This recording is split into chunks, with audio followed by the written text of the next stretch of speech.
tout le plaisir pour nous ce matin de vous informer encore une fois sur le réchauffement climatique. Bonjour, bonsoir à tous et à toutes. Merci déjà pour votre écoute. Tisma Jamesoy Césaï et Tisma Jamesoyus, présentateur. Mesdames, Messieurs, bonjour, bonsoir. Dépendamment de l'endroit où vous nous écoutez, merci d'être fidèles à votre émission sur le réchauffement climatique. Dans les émissions précédentes, nous avons parlé des puits de carbone, par exemple la forêt, de la troposphère dans laquelle s'effectue la majorité des processus météorologiques, des énergies fossiles dans les industries et dans le transport. Aujourd'hui, nous allons répondre à une des questions posées par une fidèle super branchée de 12 ans, Kimara Denis. Nous allons parler de COP, parmi la question qu'elle a posée. COP, Conference of the Parties, en anglais. Qui est la conférence des parties en français? COP. C'est quoi? À la suite du sommet de l'ONU à Rio de Janeiro en 1992 et l'adoption de la conférence cadre des Nations Unies sur le changement climatique, des rassemblements annuels ont vu le jour depuis lors sous le nom de les conférences des Nations Unies sur les changements climatiques, également connues sous le nom de COP, Conference of the Parties, COP, dont l'objectif est d'appeler les pays à agir suivant leurs capacités et leurs responsabilités pour stabiliser la concentration des gaz à effet de serre dans l'atmosphère. Et la première COP a eu lieu en 1995 à Berlin, en Allemagne, et dont la troisième, au COP 3, où a été adopté le protocole de Kyoto que nous avons expliqué dans l'émission numéro 2. Chaque année, il y a une COP, et parmi lesquelles il y en a qui ont vu naître de grandes décisions sur le plan planétaire. Après la COP 3, la COP 15 en Copenhague, au Danemark, en 2009, qui avait abouti à un accord sans engagement significatif des États. La COP 21 en 2015, qui est l'une des plus grandes importantes de l'histoire de la COP, car c'est à cette COP que l'accord de Paris a vu naître et a été adopté par environ 196 pays de la planète. Ce n'est pas une mince affaire. Et l'un des objectifs de la COP 21, ou l'accord de Paris, que nous avons expliqué tout au long de nos précédentes émissions, est de limiter l'augmentation moyenne de la température de la Terre ou de la planète à 1,5 degrés Celsius et de lutter contre la pauvreté dans le monde qui est une cause du réchauffement climatique. Bon, ils l'ont dit. La COP 28 s'était tenue. Alors, l'autre COP, il y a COP 28, vous regardez, comme nous avons dit, chaque année, à partir de 1995, il y a une COP, une réunion de tous les chefs d'État et les chefs de gouvernement du monde. Et ceci s'appelle COP. La COP 28, qui s'était tenue au mois de novembre et décembre 2023 dernier, aux Émirats Arabes Unis, en Dubaï, présidée par le ministre de l'Industrie des Émirats Arabes Unis, Sultan Ahmed Al-Jaber, qui est aussi le PDG d'une compagnie pétrolière, Abu Dhabi National Oil Company. Et c'est pour la première fois dans cette COP qu'on a parlé de transition énergétique sans énergie fossile, selon diplomatie.gouv.fr. Bon, un fait surprenant parce que vous savez ce que représentent les Émirats Arabes Unis dans les énergies fossiles. C'est comme quoi donc on pouvait donner la présidence d'une COP à M. Patrick Pouyanné, qui est le PDG de Total Energies. Nous allons parler de transport qui étant dépendant en grande partie des énergies fossiles et émet en 2018 28% des gaz à effet de serre, mérite de faire un focus là-dessus. Nous prenons le transport aérien où on était en train d'expérimenter une alternative qui est le SAF, Sustainable Aviation Fuels, et que M. Michelson et moi avons présenté le vendredi 29 mars dans la classe Paris 1 Panthéon-Sorbonne, dans notre Master 2 Transports internationaux, ce qu'est le SAF, et ses avantages et ses inconvénients. Nous vous invitons à regarder notre présentation. Voici donc la vidéo. En 1990, la température moyenne de la Terre ne cesse d'augmenter par rapport au niveau pré-industriel. On a réuni à une conférence à Rio de Janeiro pour prendre des mesures importantes et sortir avec une convention, c'est une convention cadre des Nations Unies pour le changement climatique.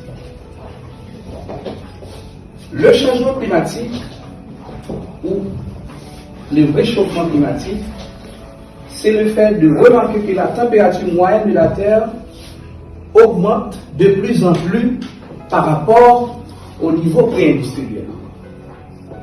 Mais on a pu remarquer que cette augmentation a eu lieu à des empreintes anthropiques, cela veut dire aux activités humaines, en particulier le transport, qui occupe une bonne partie dans l'émission des gaz à effet de serre, par exemple le CO2.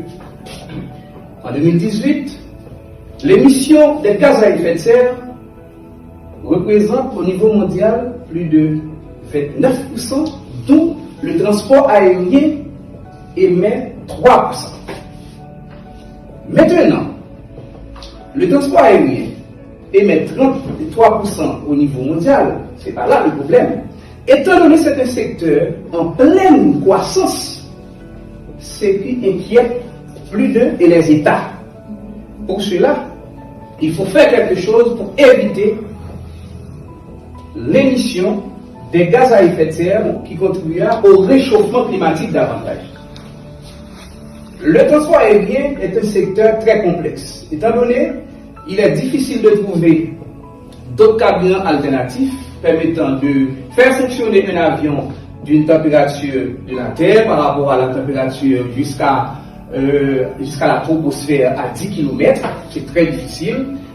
On a pu travailler et on a trouvé jusqu'à date un biocarburant qu'on appelle Sustainable Aviation Fuels, SAF. Mais maintenant, comment le SAF impacte-t-il les compagnies aériennes? Étant donné que quand on fait un changement de carburant, il est obligatoire, il est important de faire le changement au niveau des infrastructures. Cependant, les avionneurs Airbus, Boeing donnent la garantie que le SAF peut fonctionner à un mélange jusqu'à 50% par rapport au kérosène.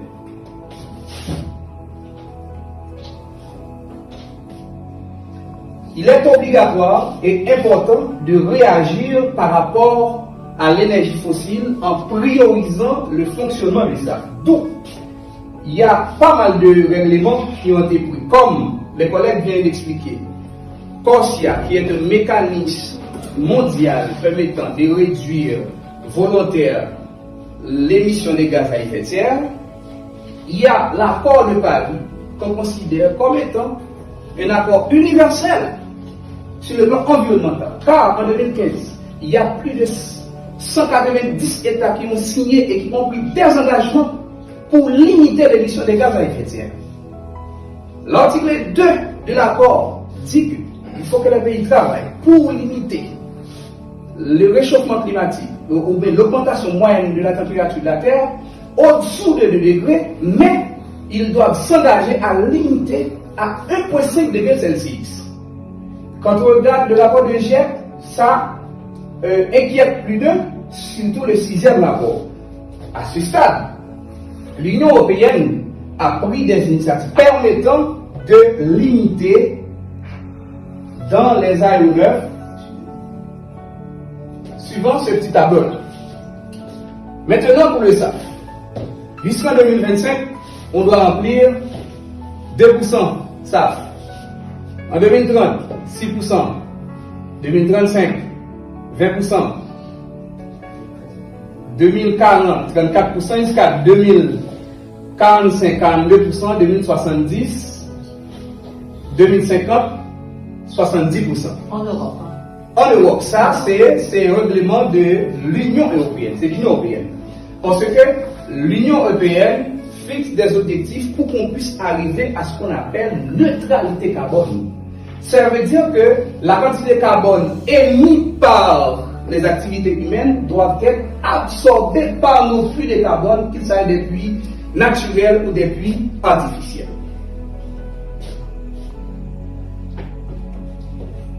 Maintenant, je passe la parole à mon collègue pour présenter les difficultés de stockage de eau. Merci. Comme Sisma vient de dire, dans son exposé, il a parlé de SAF, qui est un carburant, une initiative permettant d'arriver à mettre en place ou à diminuer considérablement non seulement l'émission des gaz à effet de serre, mais l'empreinte carbone. De recherche et on a pu découvrir que le SAF, qui est Sustainable Aviation Fuel, qui c'est aujourd'hui une alternative promoteuse pour réduire les émissions de carbone dans l'industrie aéronautique. Et le SAF, c'est un carburant qui présente plusieurs avantages par rapport au carburant fossile. Il a un impact environnemental qui permet de réduire considérablement les émissions de gaz à effet de serre, et il est plus sûr et plus stable que les carburants traditionnels. Il peut être facilement mélangé au carburant fossile, ce qui permet une transition progressive vers une aviation plus durable. Le SAF peut être mélangé avec normalement une limite entre 10 à 50% selon la matière première et la manière dont le carburant est produit. Et comment le SAF est produit? La production du SAF, on voit que le SAF implique généralement des matières premières renouvelables telles que les huiles végétales, les graisses animales, les déchets agricoles ou encore la biomasse, lignocellulose. Ces matières premières sont transformées en carburant par différentes procédures. En attendant des actions concrètes se fassent par les pays les plus industrialisés, les grands pays, en vue de respecter l'accord de Paris, nous vous conseillons de planter au moins 2 arbres par an et protéger 5 autres. Évitez le déboisement et la déforestation. Comme nous vous avons expliqué, le rôle des arbres, de la forêt, dans l'absorption des carbones émis dans l'atmosphère, encouragez 5 autres personnes à faire de même, ainsi de suite. À leur tour, cultiver la sobriété. C'est important car les ressources sont limitées et pour les besoins illimités. Gérer de façon intelligente les ressources qui sont nécessaires à notre disposition. Limiter surtout le taux de natalité. Et nous vous expliquons ce que fait la densité, mais la pression de l'être humain sur les énergies fossiles. Merci. Si l'émission vous a plu, abonnez avec la chaîne pour suivre les autres émissions et partagez-la. Merci, à bientôt.